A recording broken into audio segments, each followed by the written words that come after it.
All right, hey, what's up, guys? Coach Mac, Play Fast Football. All right, before we get started, as always, I'd like to give a shout out to our sponsors. Got Just Play Football, who I use for my playbook diagrams and things that I do when I speak at clinics. And next year, we're going to try and get it to where I use it with our players. I don't do a lot of playbook stuff with our players currently.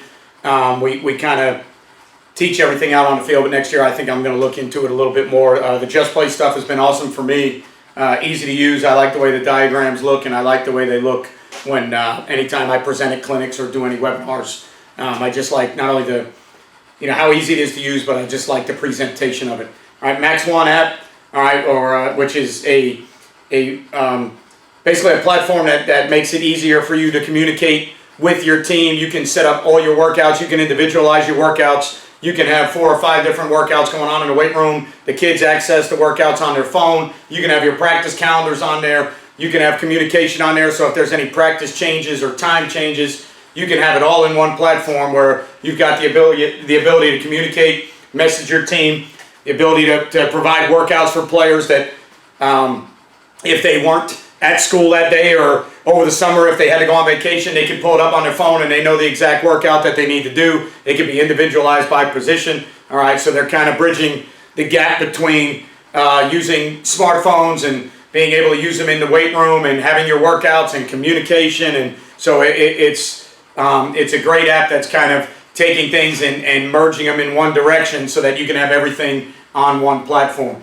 Defensive Coordinator 1, which is a new app that just came out, that is going to be able to use live in-game real-time data for you to make adjustments. So you have it on a coach that has an iPad upstairs and they're charting everything that's being run formationally, let's say by the other offense while you're on defense, and they're charting it formationally and they're charting strong and weak, and they're charting runs and passes, and they're charting first down tendencies, second down tendencies, and you go in with a game plan and you've got everything broken down and you feel like this is what you need to do based on what the opponent has done, and then all of a sudden in game it's a little bit different, and then some of your calls aren't matching up. Maybe you're making some calls on first down that you thought were good calls, but they're coming out in some other stuff, and now you're able to match up what they've been running with what you've been calling, and now you can get yourself in a situation where you can make some adjustments live in game with real-time data that you are logging into the iPad, into the app, and it is now taking that data and spitting back out to you what is actually happening in the game, what that other team is doing, what you're calling.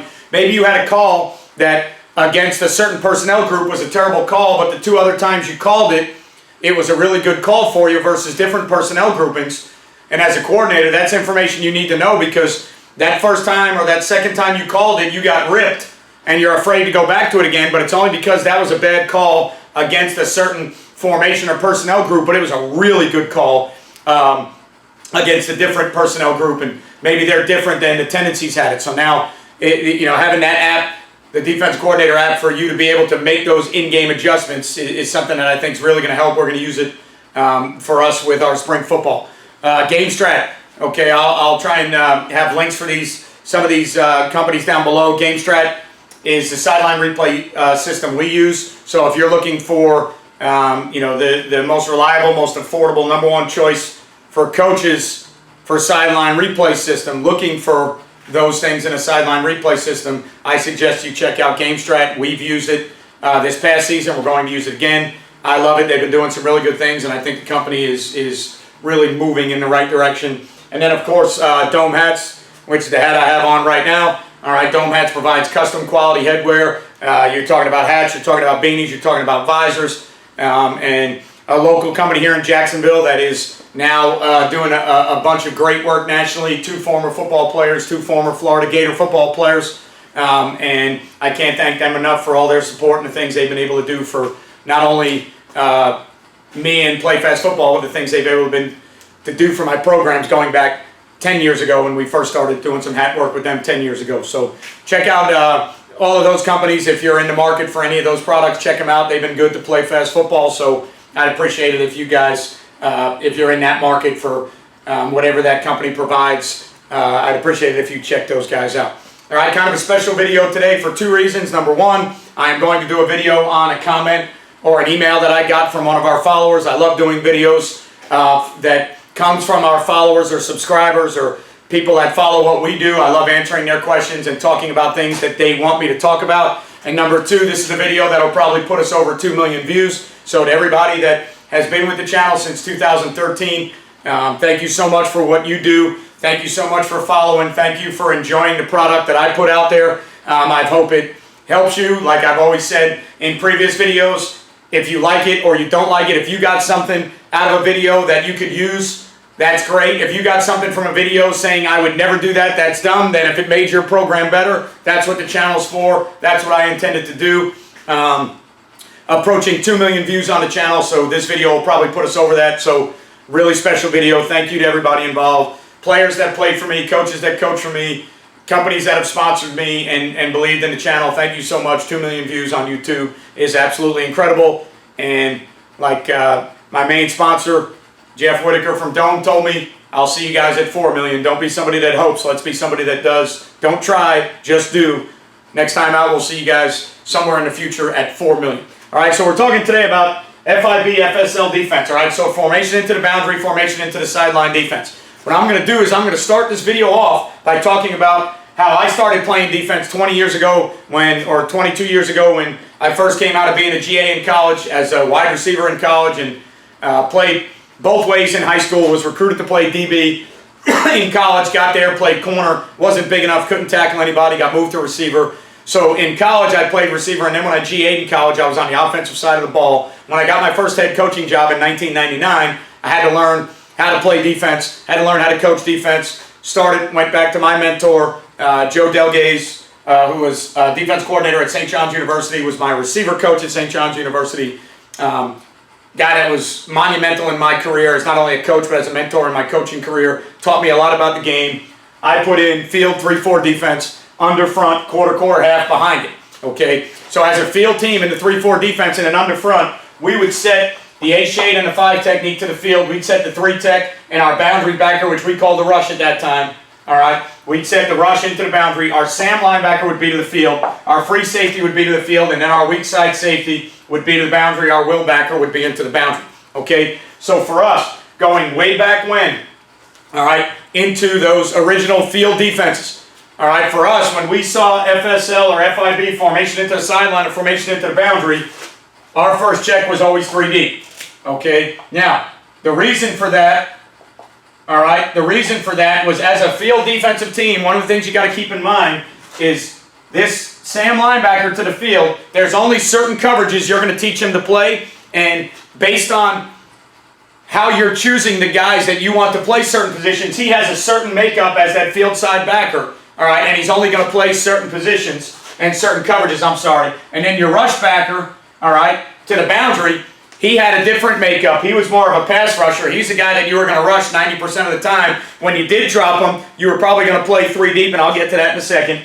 So what ended up happening with FIB, FSL, for us as a quarter, half team, we would set everything to the field, and we didn't move anybody once we set everything to the field, so the Sam didn't move.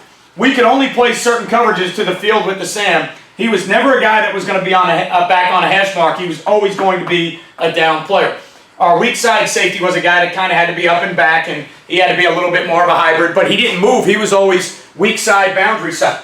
Okay, so what ended up happening is with some of these players, all right, mostly talking about the outside backer down, outside Sam backer, down safety, or weak safety to this side, all right, and then what our free safety does. Our Mike and Will, we could teach to be interchangeable, but as far as the outside components, these guys were usually only taught weak side coverage structures, and when you rep things in practice, they only repped weak side coverage structures, and these guys were really only taught, all right, strong side coverage structures, and when you had time in practice to go over coverages and responsibility and run fits, there was only a certain amount of things you could get to, so that these guys were generally field side, strong side coverage components. These guys were weak side coverage components.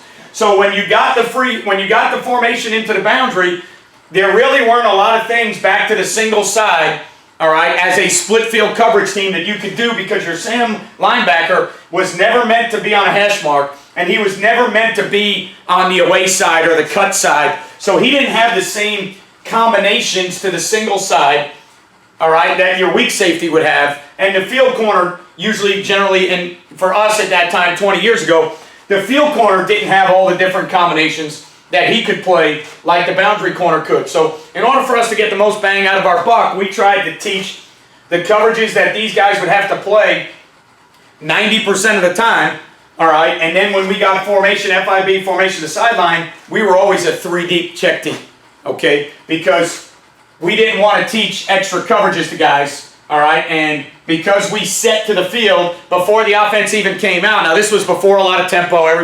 Most teams were in the huddle, and it was a lot of 21 personnel and, maybe 20 personnel, but not a ton of one back in 1996, 95 when they were playing it at St. John's University in New York, and then when I learned it in 98 and I started playing it in 99, not a ton of one back.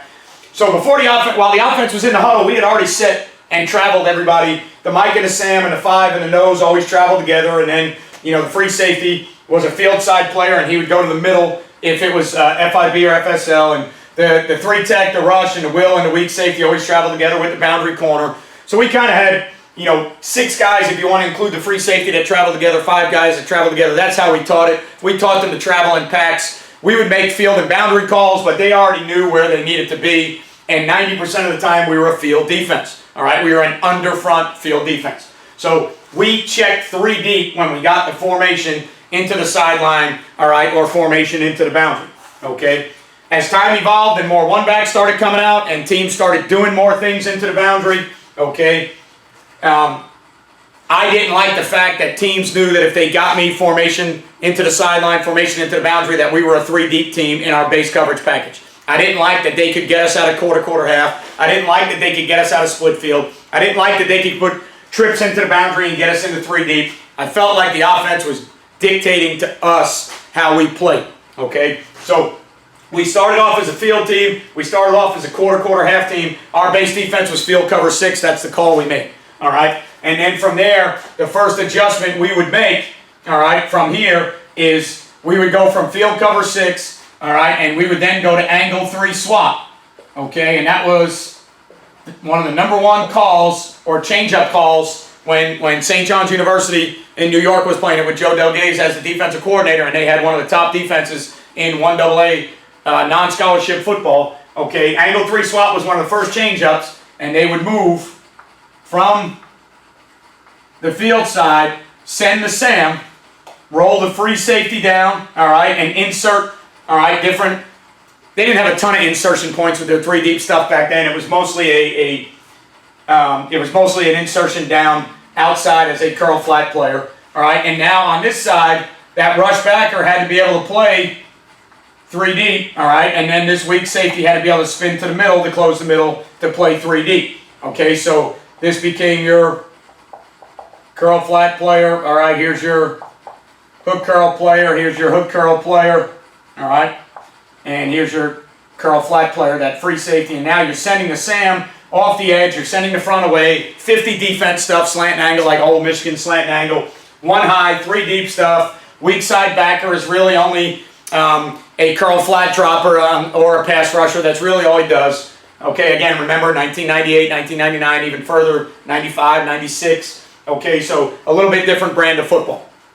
Okay, so this was one of the #1 change-ups in that 3-4 package in that field defense. Is we would start out, okay, and we would play field cover 6, and that was our base call, okay, and then we would play angle 3 swap. That was our next change-up. Send it to the boundary, Sam from the field, drop the boundary backer, play 3 deep behind it. Now, also remember, back in those days, all right, most 3 deep, it was a lot of spot drop, country cover 3. There wasn't a lot of rip liz match going on, because if you ever hear Nick Saban talk about rip liz match, he's going to talk about when he was with the Browns or when he was in the NFL and he started getting drilled by guys like Dan Marino who were just hitting seams all over the place. That's where the birth of rip liz match actually came from. So if you study 1 high or Nick Saban stuff, he'll talk about that time in the NFL and how guys like Dan Marino were just drilling them in the seams, and they had to come up with a way to make a 1 high defense that became more of a 1 free type defense against certain routes and a country cover 3 defense against other routes. So it morphed into a coverage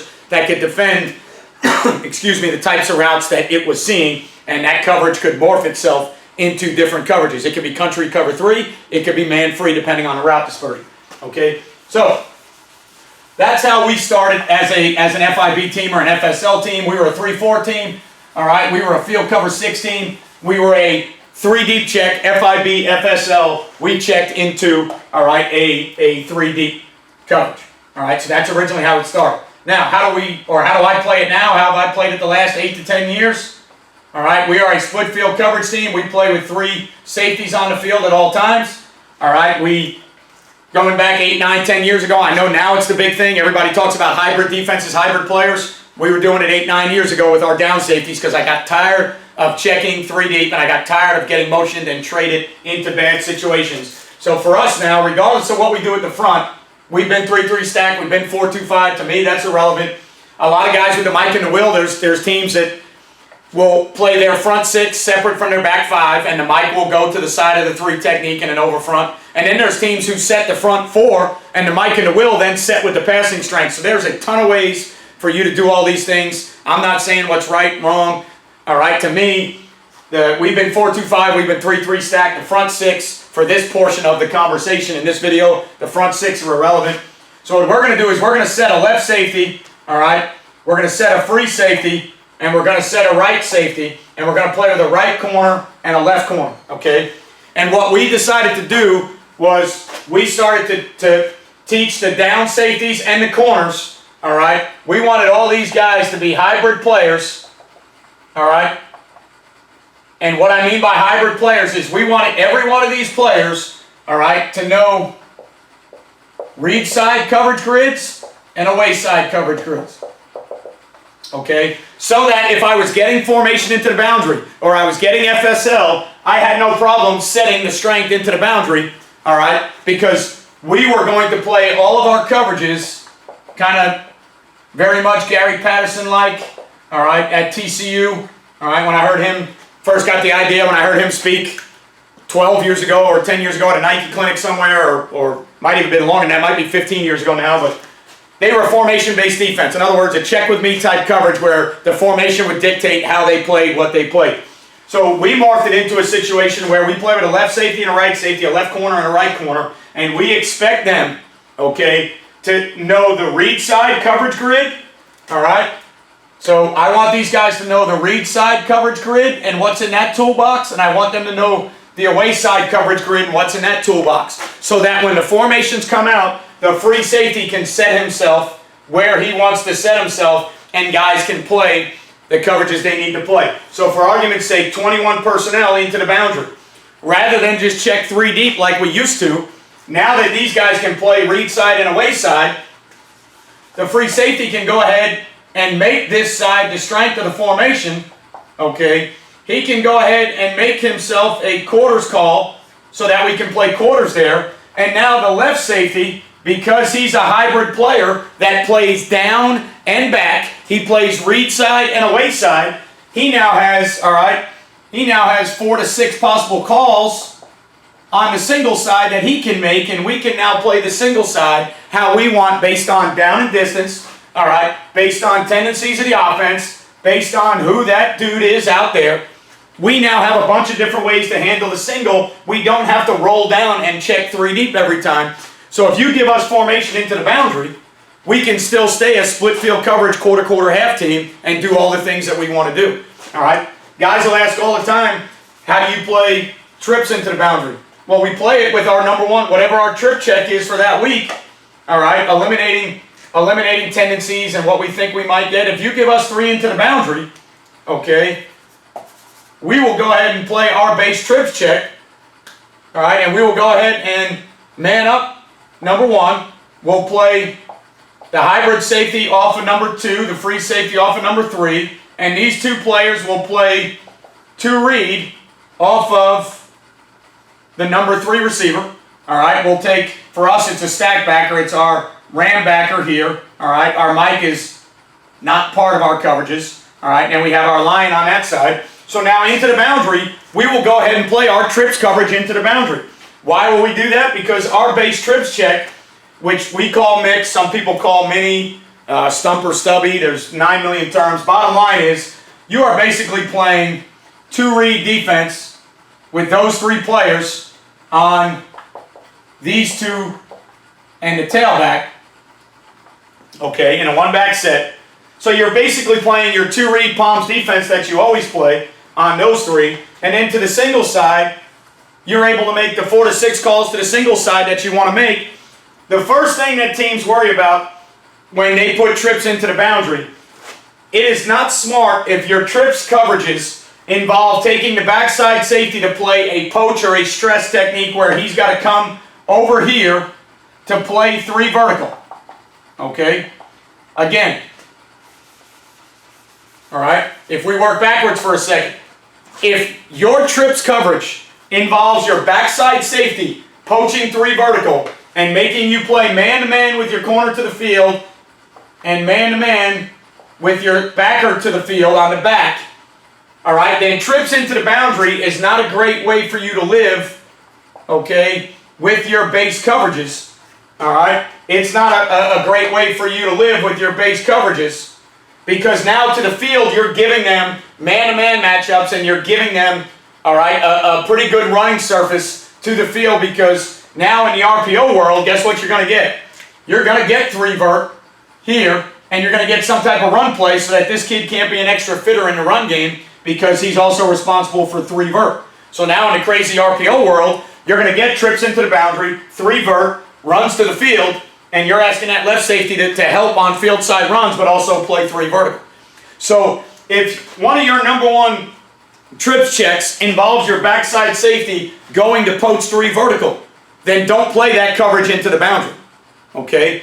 For us, that is not our number 1 trips check. My safety to the field, okay, my down safety hybrid player to the field is going to be, all right, a weak side player, all right, so that on this side, I don't need 3 vertical is handled by my free safety, which means I don't need my backside safety to the trips into the boundary. So my backside safety is free to play all the versions of coverage we need him to play, but the bottom line is he's free to stay home on the weak side, give us 3 for 2 in the passing game, okay? If they want to release the back weak, we have corner, all right, stack backer, safety. We have 3 for 2 if they want to release them weak, okay? And if they want to run the ball, we can get ourselves into coverages, whether it be the corner doing it or the safety doing it.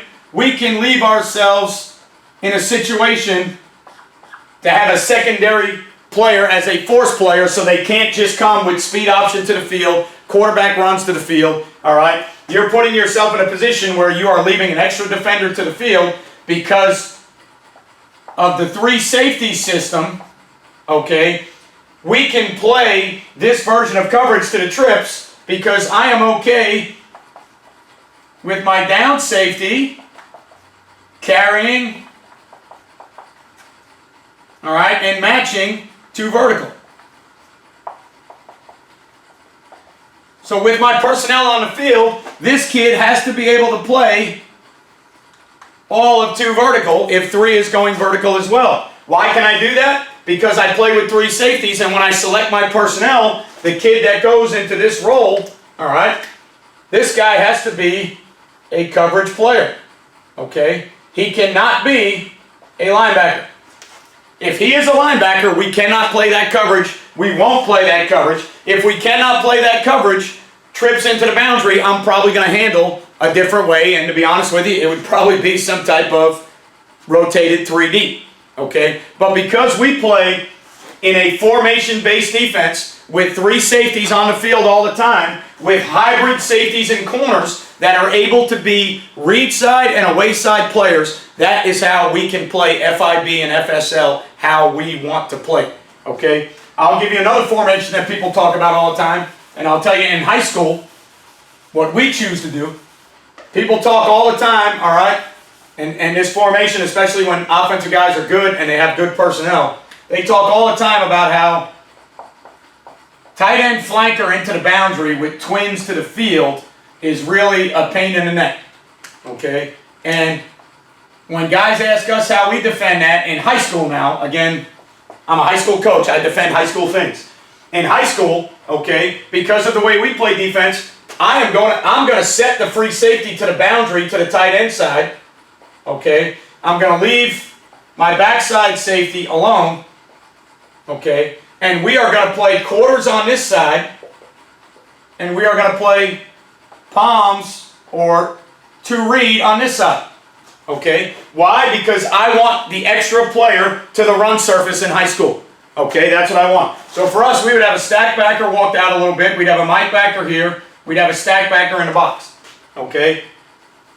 To two open receivers to the field, we play palms or two read to that all the time, all right? If that was a 2x2 set, if you took the tight end and put him in the slot and this was a 2x2 open set, we'd be playing palms to the field. So our kids play palms to the field to two open all the time. It's nothing new. It doesn't stress me out, all right? The only thing about this situation is now you have to understand, for us in the 3-3 stack, if I set the extra player to the tight end, all right, this guy is going to be the guy that they will RPO the hell out of because he's got a B gap, possible fall-in fit, and then he's also got a coverage responsibility out here, all right? I'm not scared to play palms to the field. We've played it a million times before, all right? The difference is if I had my choice in a 2x2 set that I could control, I would probably want to take the B gap away so that that kid can't be RPO'd to death, all right? When you start talking about tight end flanker twins, the first choice I'm going to make is I'm going to try and take away the run surface first, and I'm not going to let you hammer me into the boundary with that tight end. I'm going to defend that in a quarter structure to get my free safety as an extra player, to have my D-gap force player there, okay? And we are going to fit those runs into the boundary, all right? And we are going to make you beat us to the twins open side, beat us to the field in our base palms coverage. Then we have to make adjustments with pressure or stunts or other things. But I see too many teams in this situation allow the offense to just absolutely stroke them into the boundary with the three-man surface. All right? For me in high school, I am not. Now, again, we got to talk personnel. Just because we line up this way doesn't mean we can defend it. But in my mind, on paper, I'm not going to let you stroke me into the boundary with the tight end. I'm going to get the numbers and the coverage structure that I want to that three-man surface, and I'm going to make you beat me somewhere else. Okay, now, that doesn't mean that you can't still hammer me into the boundary. If your dudes are better than my dudes, you can do whatever you want to do.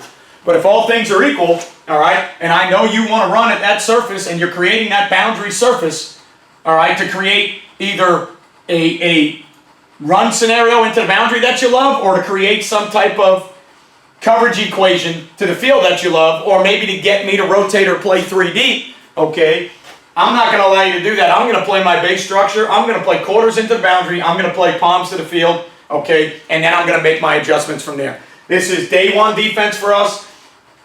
These three have to be able to play palms. These kids have to be able to play quarters. If I flip the formation, these kids have to play quarters, and these kids have to play palms. So with hybrid players, we have to teach all those things day one. It's not out of the ordinary for us, okay? It is something that is easy to do.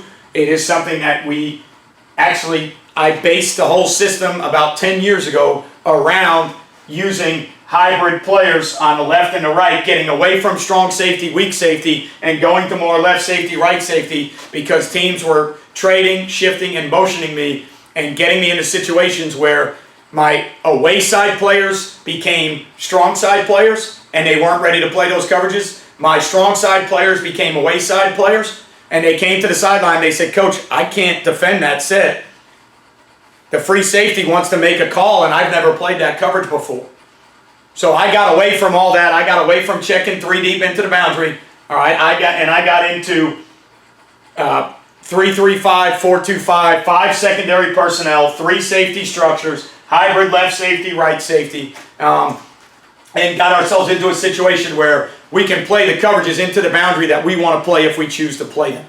All right, if we feel like we need to play quarters into the boundary, we have the ability to do that. If we want the free safety to be into the boundary, we have the ability to do that. All right, so we put ourselves in a position where FIB, FSL didn't really dictate to us how we played. We wanted to still dictate to the offense how we played, okay? And then this past year, to take it a step further, all right, we played with left backer, left end, right end, nose and Mike. 10 of our players on the football field never moved. The free safety was the only guy that traveled, okay? And I spoke a few times about this on other videos.